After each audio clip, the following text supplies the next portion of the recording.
Good afternoon. Welcome to the June 19th, 2024 Oldham County Technical Review Committee meeting. It's 101. My name is Ryan Fisher. I'm a senior planner with Oldham County Planning and Development. The purpose of this meeting is to review any proposed subdivisions, zoning map amendments, and development plans before they go forth to the Planning Commission. This gives local agencies and utility companies that will provide services the opportunity to review those plans, discuss and comment about the accessibility of services, and ensure all aspects of the development plans adhere to zoning and subdivision regulations. This meeting also provides adjoining property owners and concerned citizens and attendants the opportunity to ask technical questions of the applicant or the agencies that are represented here before you this afternoon. We have two cases on the docket today. TRC 24-009, which is for 71 Trade Center on Commerce Parkway. And we have TRC 24-010 for a Parkside Estates subdivision. Both of these cases will run the same way as far as the process. We will have the applicant come forward to give a brief presentation of their project. We will then have the agencies that are represented here before you today provide any comments to the applicant. And then lastly, we will have any adjoining property owner or concerned citizen that's in attendance to be able to come up and ask questions. We just ask that those questions at this point of the process kind of remain technical in nature. And those can either be of the applicant or of the agencies that are represented here before you. With that being said, if you do have a cell phone, if you can make sure that it's on vibrate or turned off. If you have to take a call, we just ask that you please step out of the room to do so. And with that being said, we'll go to the first case, which is TRC 24-009 for 71 Trade Center on Commerce Parkway in Buckner. So if we could have the applicant or representative come forward. And we'll just get you to state your name and address for the record, please. Todd Blanton, 111 South Highland Avenue, number 465, Memphis, Tennessee, 38111. You can give a brief presentation. Yeah. So this is intended as a 3-building industrial distribution center development. I believe it's currently zoned as such. It'll be Class A in nature, and we'll be seeking tenants anywhere between approximately 60,000 square feet and 457,000 square feet. We hope to break ground in the third or fourth quarter of this year and wrap up the development in the third or fourth quarter of next year. All right. Thank you. Is there anybody else from your team that needs to speak? Just name and address for the record, please. Sure. Mike Hill, Land Design and Development, 503 Washburn Avenue, Louisville, 40222. We have an exhibit here that I don't know if it's helpful for you all. I don't know if we sent it ahead of time or not, but I'm happy to put it on the screen if it would help the discussion today. For the benefit of the people in the audience, I think it would be a good idea.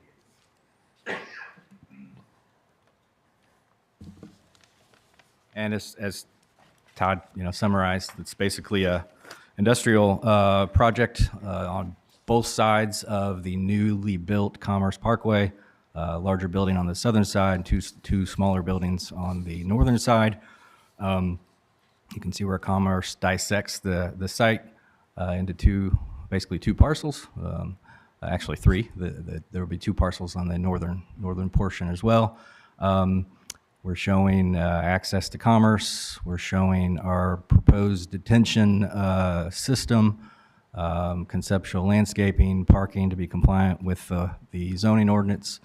We can, of course, discuss all the utilities and agency comments as they come forth. But, yeah, we're ready to take your comments. All right. Thank you. So we'll begin. Brian Fogel is the case manager on this, so we'll let him begin. All right, Brian Fogel, Assistant Director, Oldham County Planning Development Services. We've provided you guys with a written copy of our comments, just a few comments from us, and then also some comments that were emailed in by Metropolitan Sewer District. On ours, we'd just like to have added to the site plan showing the existing sidewalk or multi-use trail that currently runs along Commerce Parkway, and then any pedestrian connections you guys would be providing to that from your site.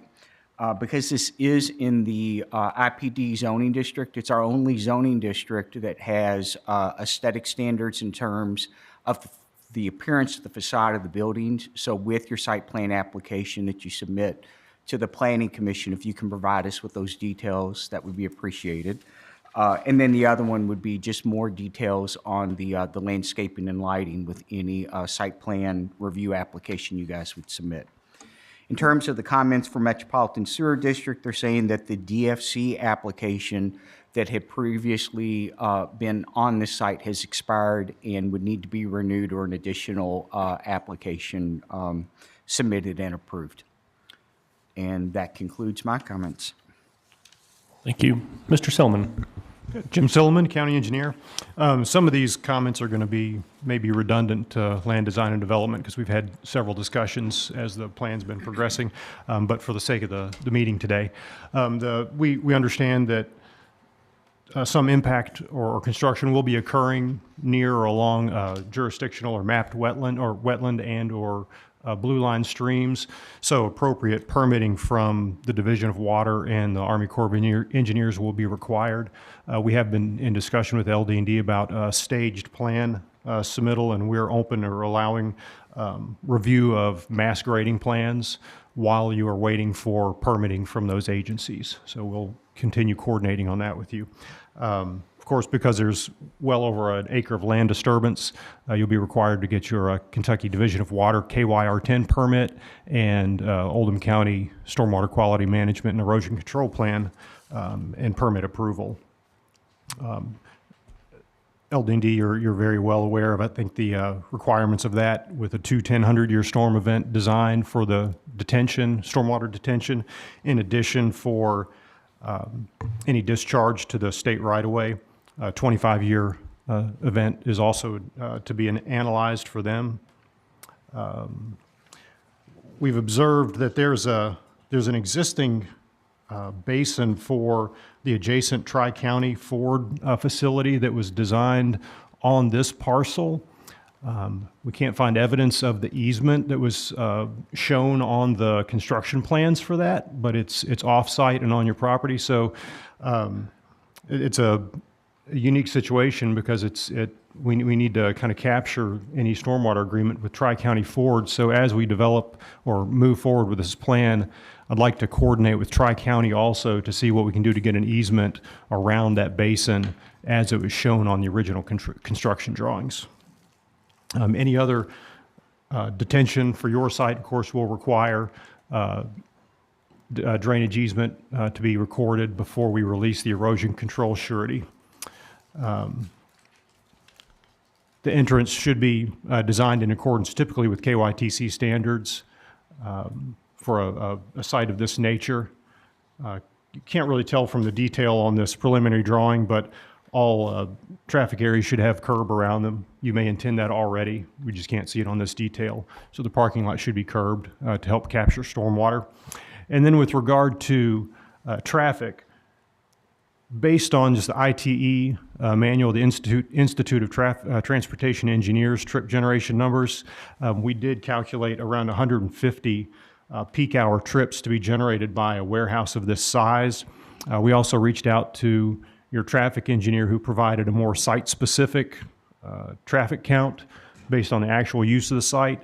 Both numbers we were provided exceed the 100 trips per peak hour that would require a traffic impact study. However, one of the other criteria for that study is the volume of the traffic on the connecting road. And based on our observations and recent traffic studies for adjacent sites, it doesn't meet that threshold. So because of that, a traffic impact study will not be required. The only other comment I had was it appears that you may have some retaining structures. Those should be included with the construction plan design and include fall protection if necessary.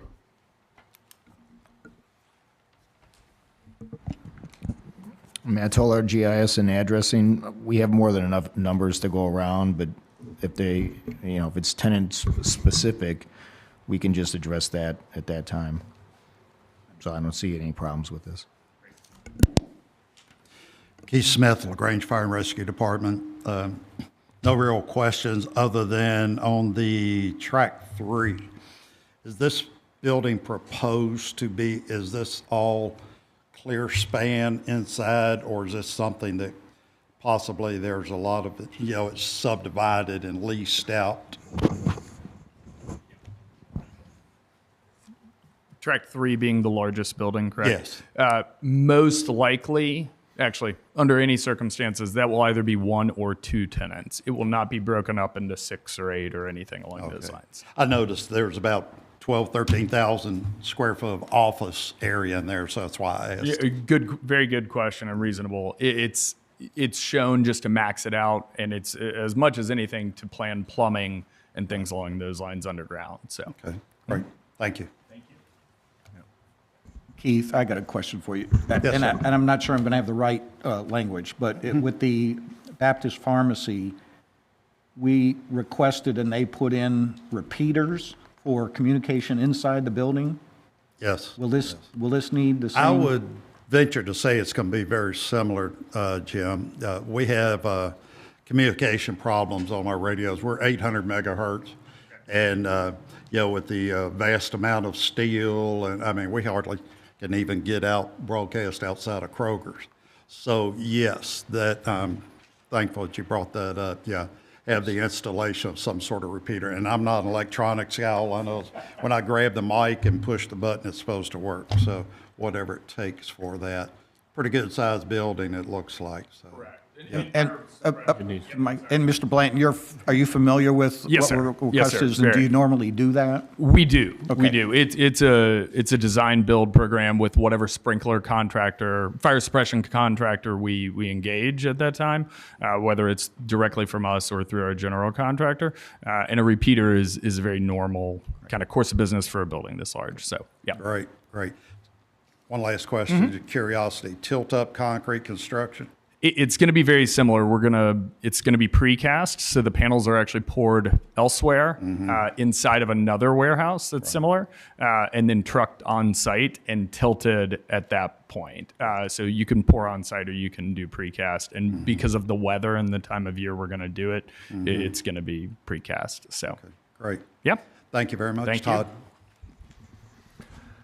All right, that concludes our agency comments. At this time, we'll open this up to the audience. If there's anybody in the audience that would like to come forward and ask questions of the applicant or agencies that are technical in nature for this project, we just ask you to come forward and state your name and address for the record. Is there anybody here who would like to speak on this project?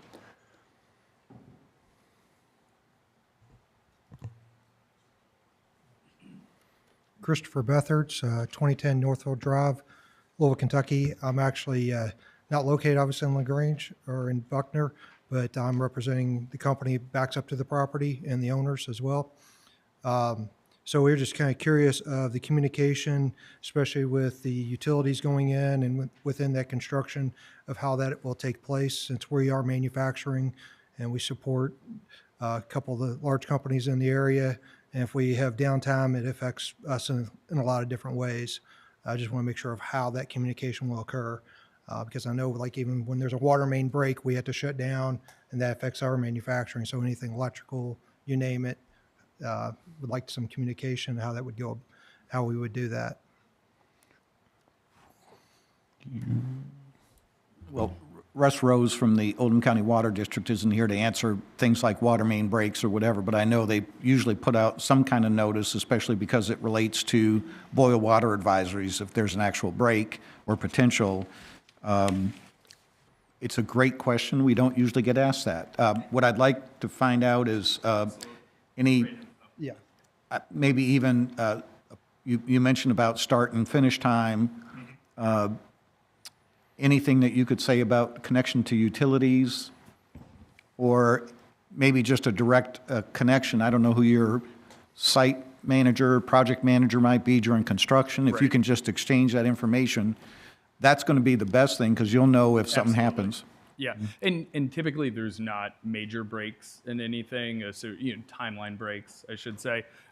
It's typically just during the final connection. It gets built and then during the final connection. But we'll definitely exchange info and communicate about that. Yeah, and like I said, I just know, like, we have had extra power brought in, and so they've had to bring in extra lines. So I'm not sure if the power is there even for what they're looking for. So then that's when they shut down the power to add in from LG&E, KU, then from the water you may or may not know, I'm with Octo, so we're the biggest user of water for Oldham County. So Yeah. Yeah. LG&E is designing the power line currently to supply power, and I can give you the contact person that's designing it. At least that's one connection. I don't know whether during the actual installation who's in charge, but at least Chris Spalding with LG&E would be the person that you'd, and I don't have it on me, but we can go downstairs and I can get you his email. thank you. All right, thank you. Is there anybody else that would? Chief. William?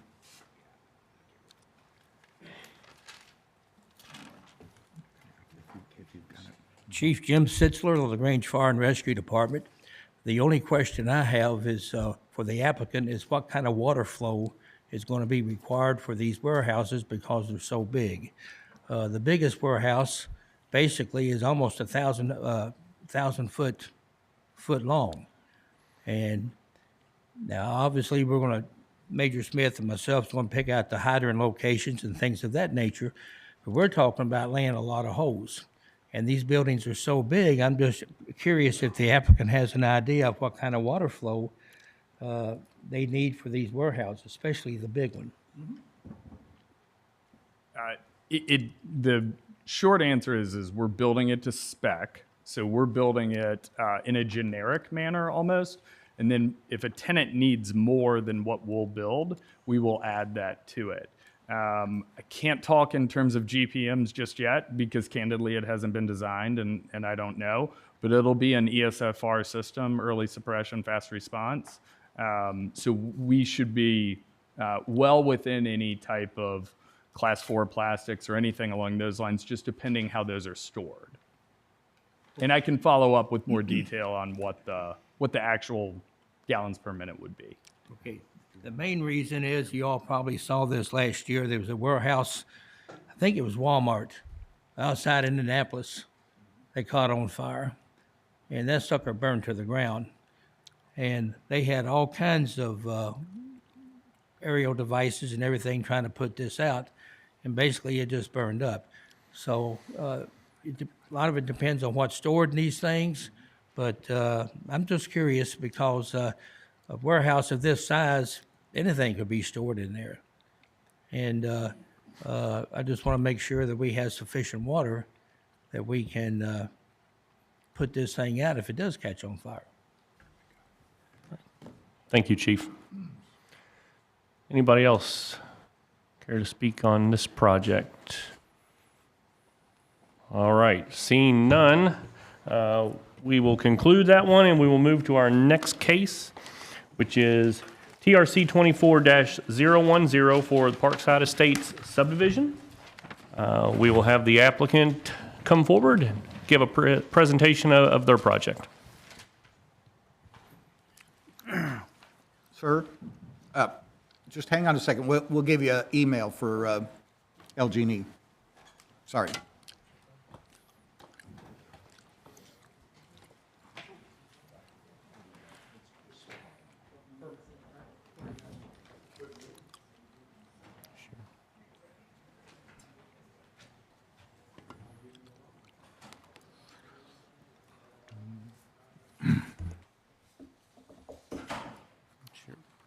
Name and address for the record, and you can begin. Name is Mike Swansburg with the law firm of Swansburg and Smith, 117 West Main Street. Love to say it's just across the courthouse here in LaGrange. Good to see everybody here this afternoon. I represent Parkside Estates LLC, which is the applicant in this case. I'm not going to stand here and give a whole lot more information to you all. We've got with me David Mendel and Kathy Linares, who are with Mendel Scott, who are the engineers on this project. Would love to be able to answer any questions that you all might have, or be able to answer any questions that might be asked from the audience that may be here for this purpose as well. Again, this is a subdivision here in LaGrange. We did have an initial meeting with staff here in the office a couple of weeks ago. And like I said, at this point, we'll be more than happy to answer any specific questions that anybody might have. I did have the most recent plan. I think it's basically what you all have, but I did want to make sure it was on the screen for everyone's viewing as well. And with that, I'm going to personally sit down and then let Mr. Mendel and Ms. Linares come up for the purpose of at least being available to answer any technical questions that anybody might have.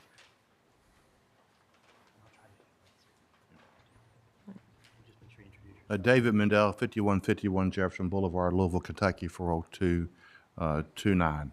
So we're here to answer any questions. This is a modification of a plan that's already approved, and basically using the open space requirements. We've got the same number of lots. We have 1,400 linear feet of less pavement. We are saving, crossing this Blue Line stream with another culvert. So there's going to be many more trees saved on this plan than the other plan. So we feel like it's a pretty good plan with all the open space that we're providing per the requirement. Great. Thank you. So we'll begin with agency comments. I'll begin from planning and development. And I've given our letter as well as engineering's letter already to your council. So just a few comments from our end. One is include acreage in any street right-of-way in the site data. The stub street to the northeast side of the plans provides access to greater than 4 lots and must be provided with a turnaround per Oldham County subdivision regulations. Include the locations of any existing or proposed fire hydrants to ensure compliance with the Oldham County Fire Hydrant Ordinance. And please include this in the legend. Include any areas of steep slopes on the plans. If none are present, just add a note stating no steep slopes on site over 30%. Note on the plans any access points for use by vehicles during construction. Include any cluster mailbox location on the plan. If USPS is not requiring a cluster system, then please provide a letter granting local delivery from USPS. And then the last two I have, which I won't read in its entirety, just have to deal with some adjoining property owner information that was incorrect. I did send you all letters from LaGrange Utilities as well as KYTC. I was going to read those into the record, but somehow between my office and here, I've lost them. So I did send them to you. So if you need those again, I will send those to you as well. And with that, I believe I sent them to all of you all, but if not, I will as soon as I get back to the office. No. We've got something here I don't from know. Jason Richardson. Oh, then that's where they went. You Yeah. have them already. Yeah, Okay, we there have you them go. already. Yeah. Good. I was going to say, I Thank had them you when I very came much. up here. Yeah, So, we've got 'em. yeah, so a letter from KYTC as well as LaGrange Yes, Utilities, yes, sir. who couldn't be here today. And that concludes my comments. If Jim Silliman, you want to? Okay, Jim Silliman, County Engineer. Similar to the previous application or docket, the project does appear to impact to some degree blue line streams that are mapped and or wetlands, and as such, you'll be required to get any necessary permitting from the Division of Water and the Corps of Engineers. With regard to land disturbance, it's greater than 1 acre, and so you'll be getting the KYR 10 from the Division of Water and the Stormwater Quality Management and Erosion Control Permit from our office. Please, on the next submittal, just label the blue line streams for us. The detention basin, as you're aware, the calculations for the pre and post runoff will be shown that detention satisfies our county ordinance. No new trees. You should put a note that no new trees would be allowed in any detention basins. Basin discharge should be 15 feet from adjoining right-of-way. I think the plan that you show, it should be well away from that, but Yes. ensure that with appropriate protection channel lining on the emergency spillway. We also recommend that some type of the flow from the open space, how it approaches the lots and doesn't affect cross lot drainage, show on the plan how you plan to get it between the lots or others so it doesn't impact the houses. With regard to the roadway comments, of course, at this stage, the plans don't show curve radii or vertical profiles, so at future construction plan stages, we'll require that this meets the AASHTO standards, the Green Book for 25 mile per hour horizontal and vertical design, or the low volume streets if it's applicable. Based on the number of lots, 199, we did determine that based on the ITE, Institute of Transportation Engineers data, that this would generate 197 peak hour trips.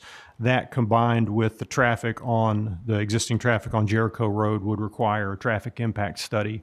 And KYTC's comments that you've received from Jason Richardson indicate the same requirement for them.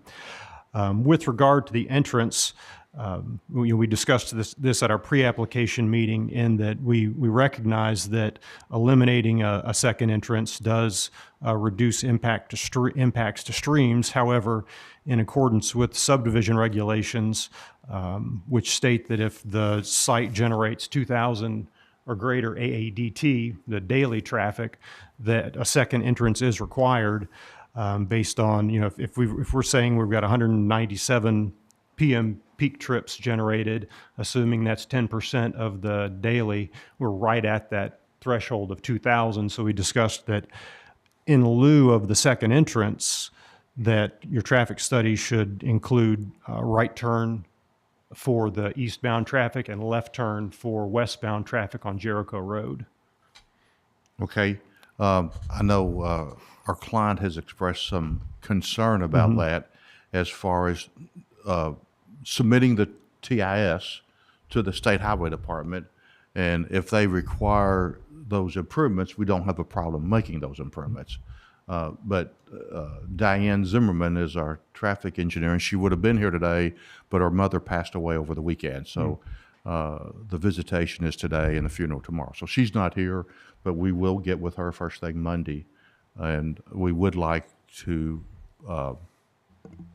make the condition that if the highway department thinks it's necessary, we'll make those. But if they don't think it's necessary, we would prefer not to make those. Let me argue with you a little bit. Yes. I'm going to advocate strongly, regardless of whether the Transportation Cabinet requires them or not, that they be put in.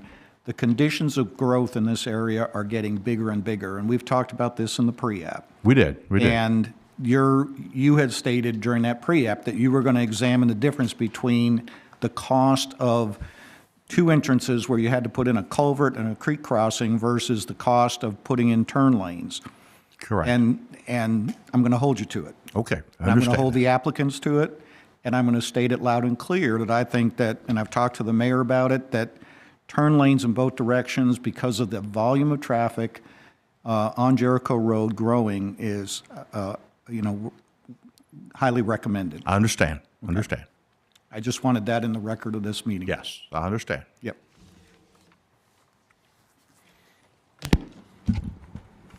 So as far as the proposed streets, I'd like to see, instead of just this one giant proposed street B, the giant loop, to actually have different road names as you come into the subdivision. That, or you're going to have some kind of signage right at that break to allow somebody to know that, let's say it's the 2,000 block is to the right and the 1,000 block is to the left. Just because from a 911 standpoint, if you made a wrong turn, you're going so far out of your way.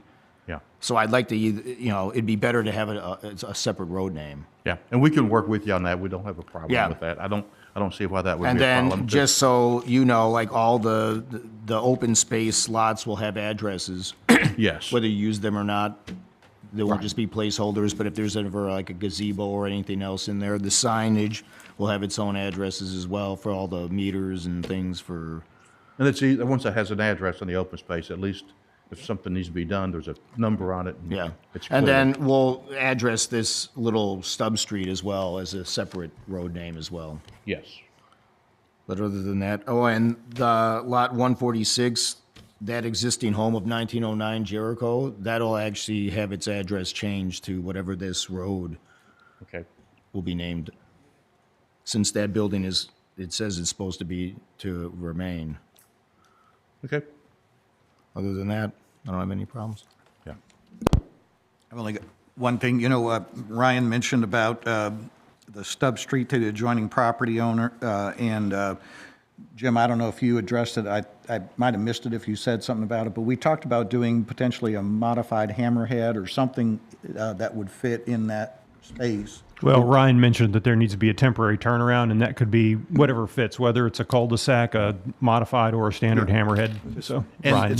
it's hard to see. We did show a little hammerhead on there, but yeah, we can work that out. If it needs to be a turnaround, if it needs, we'll work whatever. Yeah, the plan I have doesn't show that little, but it, Yeah. Yeah, I yeah, think just something that works. Yeah, we can For work. trash trucks to turn around, Emergency vehicles. emergency vehicles.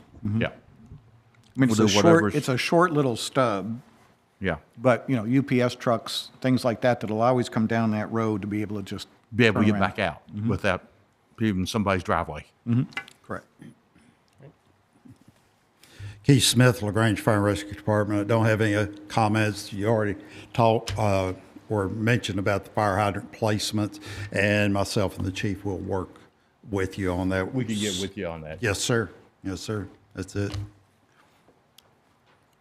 I want to go back to the modified hammerhead again. If you had to go into the open space to do it, I think we would all agree that that wouldn't count against you on the open space requirement. It'd just be an access, a turnaround easement or whatever Yeah. it be. It would not be public right away. That's It'd just be the permission, that's right, and it would not.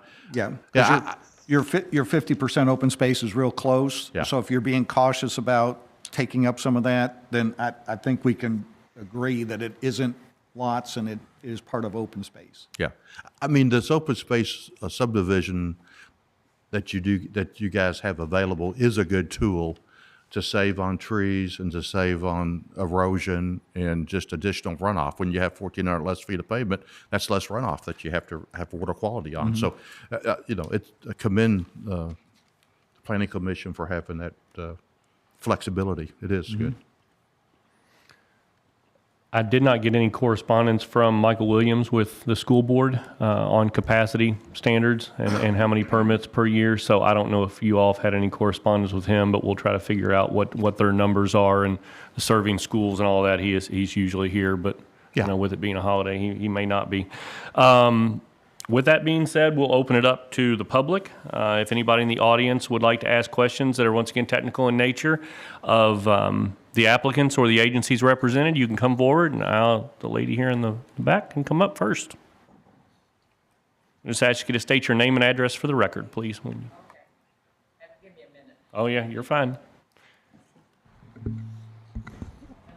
While she's on her way up, I'll make one other comment that I forgot to note. And in our pre-application meeting, we talked about the location and the cross-section with the utilities and the sidewalk, and it looks like you are accommodating the way we discussed that instead of in accordance with the subdivision regulations that say the sidewalk should be 1 foot off the right-of-way, you've adjusted it forward to allow for a parked car not to overhang the sidewalk. So that Yeah. we hope that's what you were trying to achieve. Yes, so we don't want the car to eliminate, people being able to walk on the sidewalk and go around the car, yeah. And then David, too, and Jim, the details on the easements in that space, you'll have to work out, too. In other words, where's water going and what the size of their easement, and so that you can fit everything in there within that front yard and sidewalk and everything else. I know those details you work on, but Yeah, we'll look at that again there. Thank you. Okay, I'm Norley Moe. We'll just ask you to step up to the mic for us. We're sorry. So people online can hear you. Okay, I'm usually pretty loud now.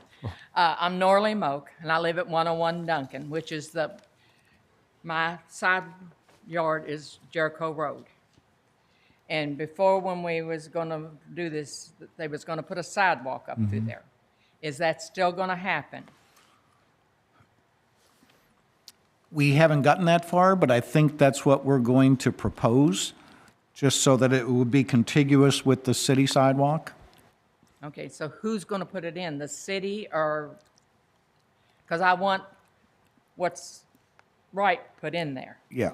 I have trees there that my husband planted years ago, and I don't want, I'm hoping not to interfere with any of that.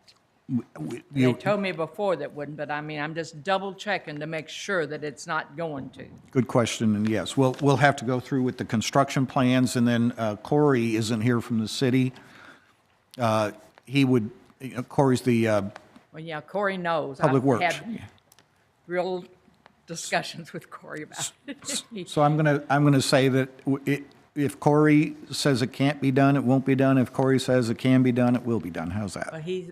But when we had this before, he said it could be done. But I'm wanting to know, is the city going to be doing it, or are the developers going to be doing it? I don't know that And I want answer. to make sure that it's the right grade of what they're supposed to be putting in there, which I think one of the developers here, I've known him since he's a little kid, so I think he will do the right thing, but that's, Well, I just whether, want to whether make it's sure that it's heard. either one of those entities it'll be I'm built sorry. correctly. Whichever one does it, it will be built to ADA standards. Okay. And that's even a comment from Jason Richardson in the KYTC plans, that the sidewalk be built to ADA compliance. So whether it's the developer or the city, and as Jim said, that's to be decided, it'll be compliant. And then my last thing is and you already had a discussion about the traffic, because the traffic on Jericho Road is a nightmare now. And you're going to be adding all these others. Is there any way that you all think you all can get a traffic light for there? Because if not, there's going to be accident after accident, because they just fly up and down that road just like crazy all the time. Well, and It's that's why you heard me say I'm highly Yes, sir. I heard recommending you talk turn about it, lanes. And I'm hoping they're going to really push that they do so. Because to have all that extra traffic there, because there's apartments just right across the street from where y'all going to have the entrance. And particularly coming from that apartment, and there's several subdivisions on out Jericho Road. So like I said, the traffic on Jericho Road, it's just one right after the other, all day and all night long. So the warrants for a traffic signal are going to be based on the state's requirements at I that know location. it's a And state road there. And I doubt that it'll meet those warrants, but that's for them to decide. I think we're looking at appropriate turn lanes to accommodate your concerns, but I do doubt a traffic signal would be warranted. Okay, all right. They usually don't put them in for subdivisions. Okay, well, to my understanding, to make sure I understand, everything that was decided before about how far off the back of us they were to stay, I know there's going to be less houses, which is a good thing, and they're going to have their open space, but as far as the space that they have to stay off the back of us is still the same. Well, and if you look on the plan that's up there, there's a pretty good distance, and David, I don't know if you can identify the distance between the backyard and the subdivision and the property line where she is. It's, Well, I mean, it's supposed to be the same all the way down. it's a couple 100 feet at least. Yeah, it's pretty substantial. Well, that's what that's what they had You're did at this, before. you're at this corner right here? I'm right at Duncan and Jericho Road. And you're, Whether you come out, I'm right are there. you Mrs., Norley Moak. yeah, Yeah, from the rear, yeah, I see the opening that's there. 100 scale. So- This is an inch equals 100 feet. So that's not the back of the house, but from the back of the lot, it's 300 feet that's a Okay. football field. Right, And then when you go from the back of the house to the back of your house, it's probably close to 400 feet. Yeah, that's So- what it- And we're going to save all the vegetation. There'll be no land disturbing activities in that area. Okay. There'll be, we have to build the house and the road. I know. But all this is going to be left natural okay. in there. So I think, I just double checking. yeah, and that's a good question because, we try not to impact neighbors where we can. Yeah, I know. Okay. Just But- Oldham County's growing. Yeah, but I think in this Okay. particular case, at one time, this property was zoned for multifamilies next to your property. Yeah, okay? I know before, because, But we went through this Th- before that's with the right. other ones So- that we're so going to this- develop This it. is would have more impact to you than this plan. Yeah. So this is an improvement. Yeah, from what I saw. So, yeah, I just double check it. That's no problem. All right, thank you. You're welcome. Thank you. You gonna talk, or you just coming to get me? I took a dive at the hospital in the hallway last week. All right. Is there anybody else that would care to speak on this project?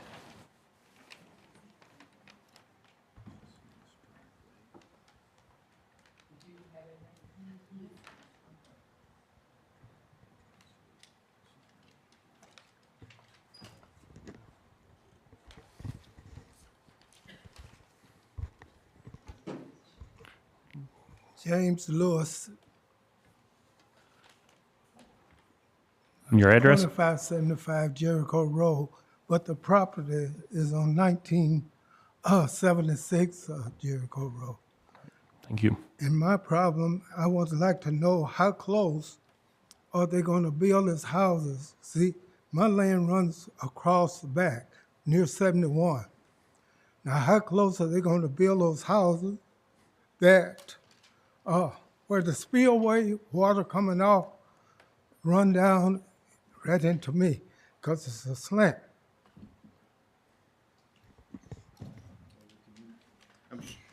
Did you live on the other side of I-71, you said? No, I live on this side. I mean, I live on the other side, yeah, but my property, I got property on this side of 71.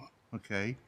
Not Are you Mr. Davis? James, look, well, I'm by Davis. Huh? Davis further down from me. I'm on the other side. Yeah. Where the You're hammer. the Hammerhead. Okay. I'm sorry, Lewis. Yeah, Okay, and the question is, how close will the houses be to your that- property line? that allows water to flow off of it Well, onto me.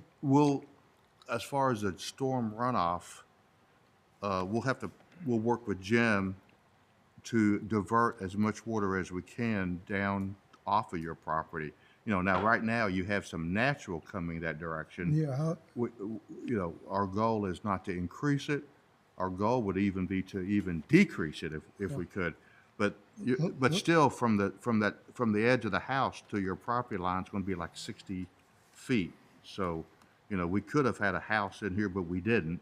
So we're going to try to keep the houses at least 60 feet. This on I guess that's lot 91, that house will be at least 100 feet away from your property line. okay. But you're concerned about the drainage. Yeah, drainage, oh. Okay, we'll make a note of that. Thank you. Anybody else?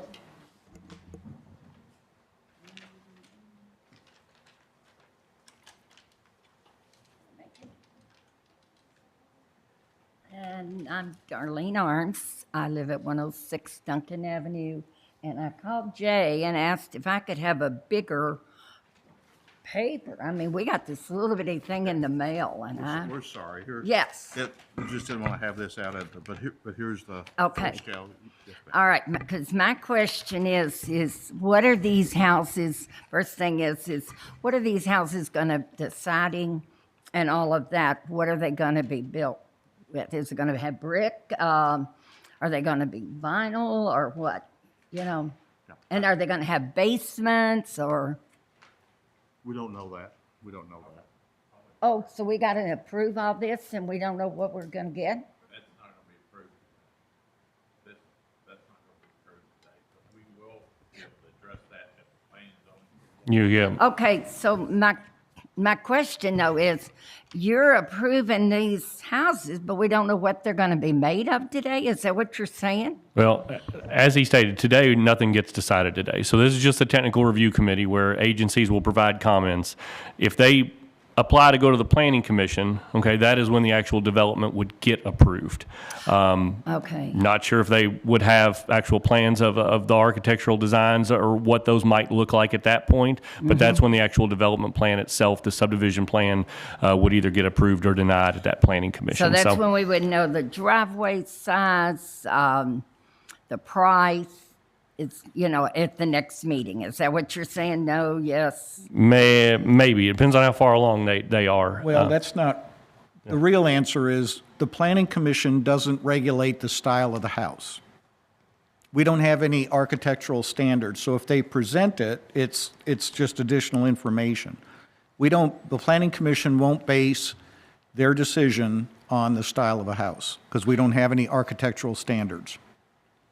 Wow. Okay, so they can just put up anything, or is that what you're saying? I'm not, We don't regulate the style of the house. or the size even? That's correct. Wow. I'm sorry? It goes by the size of the lot? By the size of the lot, yep. David, do you have an answer? Yeah, the lots vary from 50 by 110, which is a little over 5,500. And then some of them, if they're in a cul-de-sac, might be 6,100, 6,700. But basically, that's what we're looking at. 50 by 110 Now, the one thing that we do have is a tremendous amount of open space around the perimeter. So that pulls everything away from the existing property owners. And then we have a tremendous amount of open space in the middle between these. So, these houses will be more than 300 feet apart from each other. So what we're trying to do is keep all that vegetation. But, yeah, on but, that. But we're trying to pull everything away from affecting their joint, like over here, 300 or 400 feet. So we're trying to protect the existing neighbors. so now okay, and then the going out, is it going to be, is that up by the apartments or is it closer to the Well, creek? It's about 300 feet away from the end of this subdivision right here. So, Okay, because that road there floods. Floods? Floods. The water is Goes just over the standing. road? Oh, I mean, if you go through there at any speed at all, I mean, over 35, you can be swept off the road. Have you guys noticed that too? Other ones? Yeah. It's, We'll look at the it'll drainage have on to the other really side. be checked out because see, all of that water, which we have had a problem with, it comes from Lesko and all down through there already. So, I don't know, Jim, if you've had any pictures, any concerns about the flooding there on Jericho? I'd have to look in our files. well, I can tell you, when we had all this rain, and we've had a lot of rain, every time it's rained this year, it's been, oh my goodness, well, it's flooded everywhere. But, for that, the way you're coming out with that, it's going to be a mess there then for people. Yeah. I think it even runs down, doesn't it even run down Duncan Street? Oh, we have it all through there, which that's another ordeal that I've got to deal with. And I am concerned about that speed limit through there too. Part of it's 35 to a point, and then it goes to 55, halfway there. So I would say near where that street's coming out. Well, maybe there can be somehow with the city that speed could be lowered than that 55. The city wouldn't be able to. That's a state road.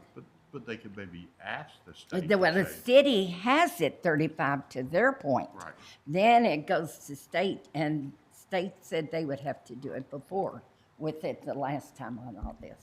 And that's Yeah. a discussion we started with Mayor John Black, is the ability to adjust that speed limit, because I think right now it does change at the city limits.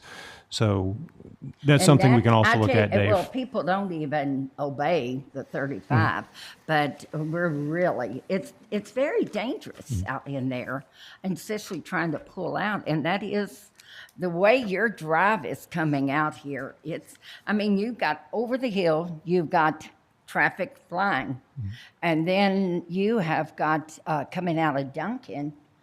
I think you need to really look at that and Well, I before believe the entrance is the same spot that it was before. It had been approved by. It had been approved because you put it coming out up here by Well, the. we had two entrances. You there. have you have one entrance and one street coming out of the subdivision there by the apartments. So see, they wasn't all coming out; they were coming out up here, but coming into that point. Yeah. So. Right. Okay, that's my, Right. along with others, but until we get more of an idea. All right. Thank you. Thank you. Is there anyone else?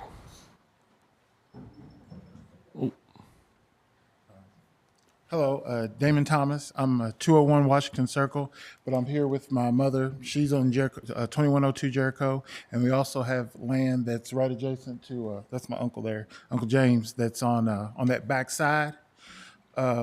Couple things. I think what she was trying to say is, when you look at this subdivision, what you got to remember is on the 71 side, it's a big hill. Like if you're standing there on that road, you're looking like up a hill. And then if you turn around and look at those apartments in Lesko and all that, that's a hill. So basically this is a valley. So as the water runs off, it's getting it from both sides. And then, and as you start taking away some of all this, natural, basically it was farmland, so they had stripped, there's not a lot of trees up there anyway. So when it rains, and if you look at the projections for the next few years, it's gonna only rain more. And all that stuff comes down, and it all kind of gets right there. The second problem with all the apartments and then all the stuff that's going down there, you see a lot of people walking down Jericho Road. And I don't know if you all know it, but it's just basically ditches on each side. So they're usually basically on the road. So I was wondering about lights as far as in this area, because when those people are walking down that road, you can't see them. So I didn't know if there's going to be any lights there because, again, it's just a big drop off on each side. So and there's a lot, like I said, with the apartments, and now you're going to put the subdivision, and there's a lot of people that are walking back and forth. Now I guess they're walking to work or walking to whatever, but you can't see that out there. There's no lights.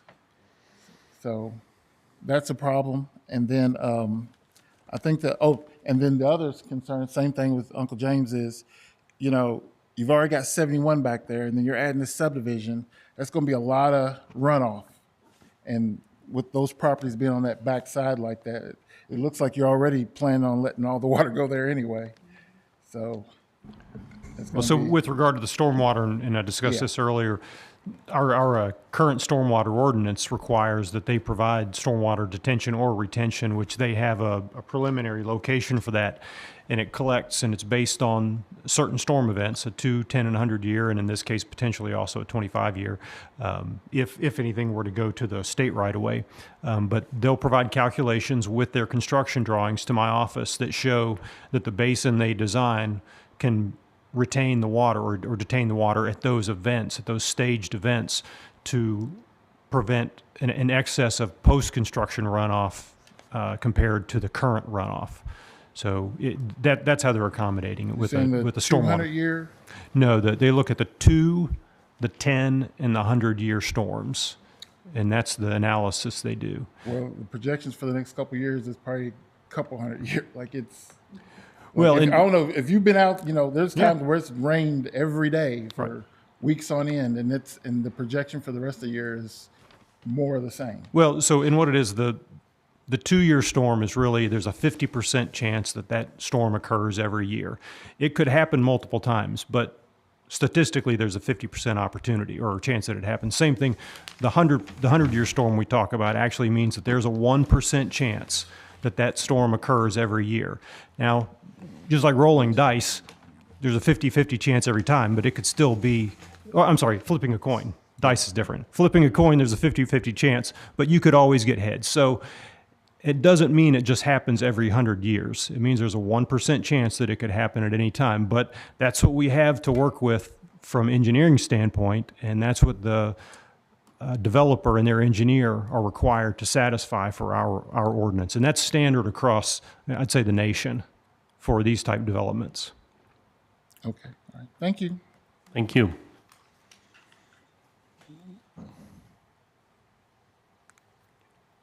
I'm Virginia Thomas, and You just want to pull that mic down just a little bit. I'm Virginia Thomas. I live on 2102 Jericho Road. And the letter that you all sent, it was like a property which was been in our family for a long time. And it says 1909 Jericho Road, but it's our family. And I pay those taxes. I'm wondering how this subdivision is going to be backing up to our land, and how come it's planned that if we don't want to sell anything, so how's that going to affect us if we don't want that, be that subdivision? That's what I want to know.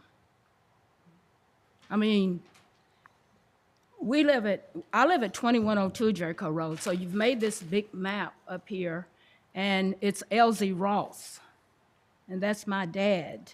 So I was just wondering, how is all of this going to affect that property that they want to bring that subdivision through? Has it already been decided? No. So as I stated earlier, I think with a question was, so if this goes forward, it'll go to the Planning Commission, which that'll be a hearing. So if you got noticed with this hearing, you'll get noticed with that hearing as well. It's a public hearing. You'll be able to come. You'll be able to speak in support or opposition of the plan. It will get decided that day on whether or not this is approved or not. Okay. At that hearing. So. Okay, because I thought it had already been decided and we had no say-so as to whether, with it being our land. That's my sister-in-law and my brother-in-law, and I Right. I just don't know how that's going to affect us on Jericho Road because it's enough traffic running through there from the new subdivision that's up on the other side by Cedar Lake. That traffic flies through there. And we live, like I said, on 2102 Jericho Road, just below that little bridge overpass for 71.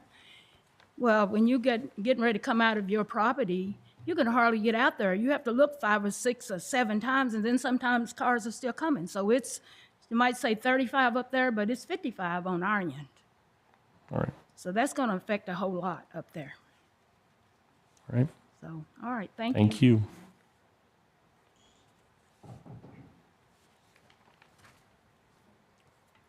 Candy King, 103 Duncan Avenue. And my question would be, is this going to be annexed into the city of LaGrange? I would like for this subdivision to have to play by the same rules that I have to play by, since it's backing up to us. You need to come up to the microphone, Jay. I gotta get out of this little tiny seat first.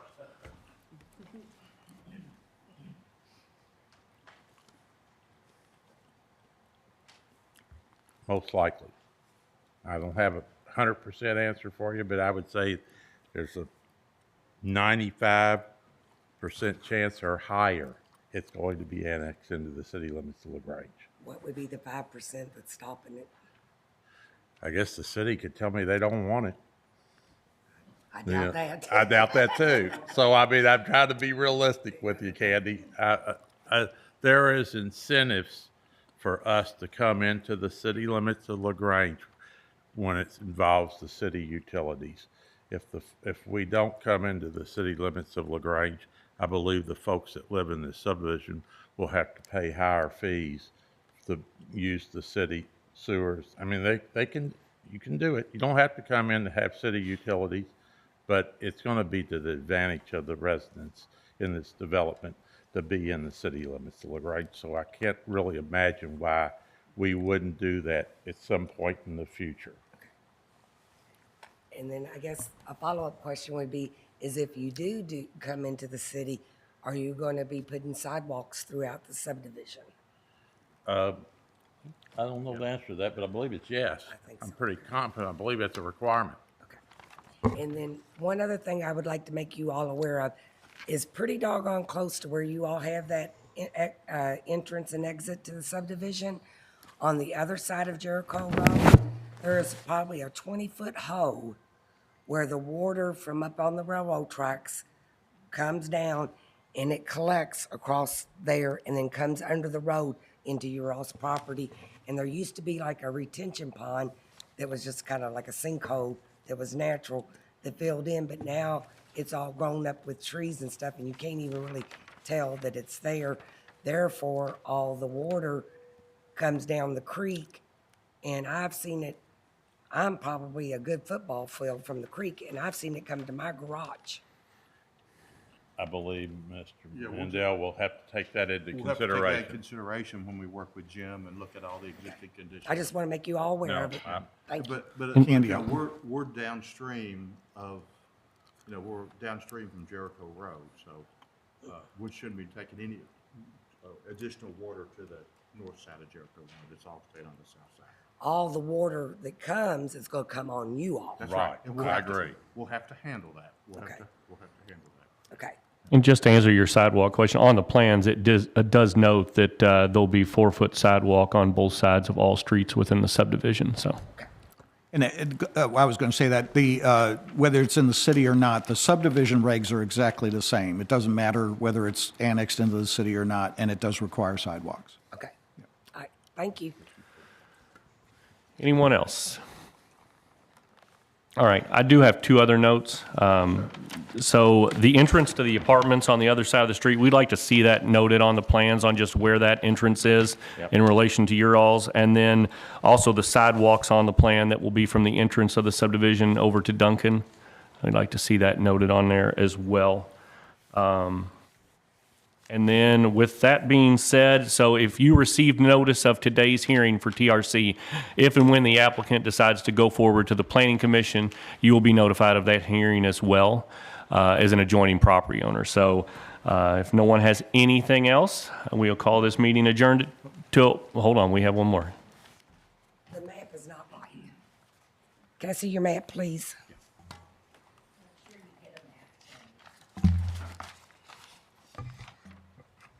So right here, you all have all this property belonging to Norley Moak, and I'm not for sure where it's at on this, but there is a house, another piece of property, and a house behind her. Well, we've done a boundary survey for the previous developer. It's it's an American Land Title Survey, and I'll go back and check it.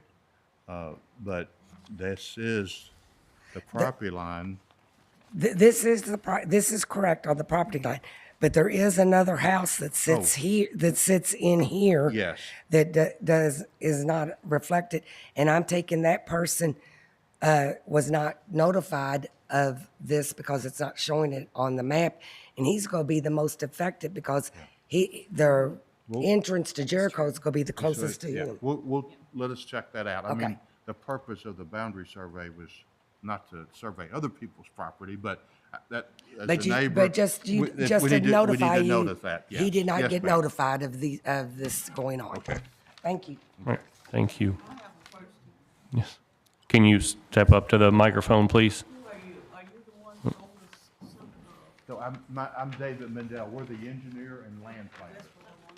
Yeah, we're the engineer and land planner. Thank you. All right. So with that being said, if you were notified of this hearing, you'll be notified in the future of any other hearings. And with that, we'll call the meeting adjourned at 2:02. Thank you. Thank you.